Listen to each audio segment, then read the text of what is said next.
Respecting the Grown-Up by Carla Blaschka. A burst of dense black smoke exploded into the hallway. A siren wailed, and the 6 haze killers advanced in a sudden coordinated attack. This was the new urban warfare against activists. Smoke 'em out. But even though many died of respiratory distress, the government kept using the smoke bombs, its proponents chanting the mantra, "If you weren't there, you wouldn't have gotten hurt." My companions and I had run out of our office at the first sound of trouble. As I watched the attackers come, menacing in their black garments and face masks, their nightsticks in hand, the thought sat on my shoulder like a too-tight jacket. The truth that had been niggling in my head when I watched Yancey fumble for his glasses dawned, and the words whooshed out of me. "Nathan sent you, didn't he? You're not from the government. You're hoping to blame this on the government."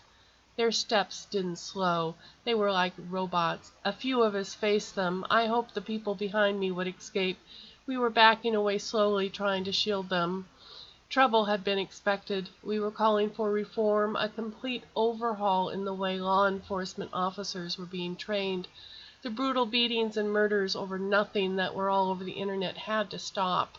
Our position was that the flaw started in the training of officers meant to serve and protect.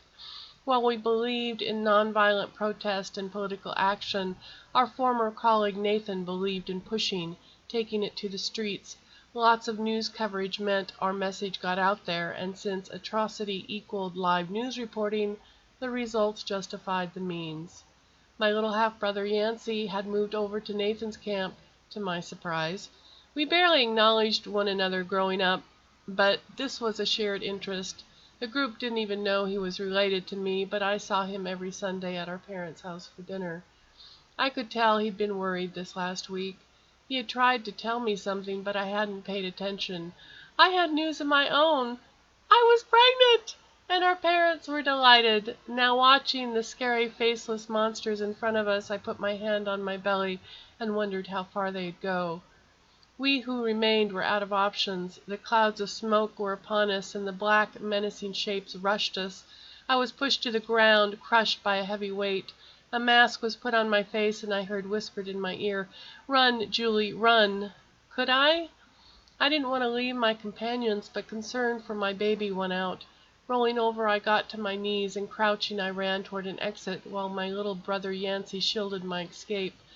Nobody was killed that day, thank heaven, though my friends were all sent to the hospital with smoke inhalation and bruises. Reporters at the hospital were saying government forces had attacked our group. They denied it, but when the siren sounded, they came running, and video phones caught them at the scene. Nathan got the coverage he wanted at our expense, and on Sunday I hugged Yancey and thanked him for saving me. "Why did you do it?" I asked. "To save you, save the others." He answered both questions implied in my one. "I wanted to make sure Nathan's plans didn't get out of hand. He was going to do something, sis, and I wanted to make sure you were all safe." "Well," he paused, "safer." I looked at my little brother. No, my brother, in awe, and in respect gave him the best compliment I could. I let him grow up. In my heart and in my mind, he became the man, the brother and friend I'd never before allowed him to be. Thank you.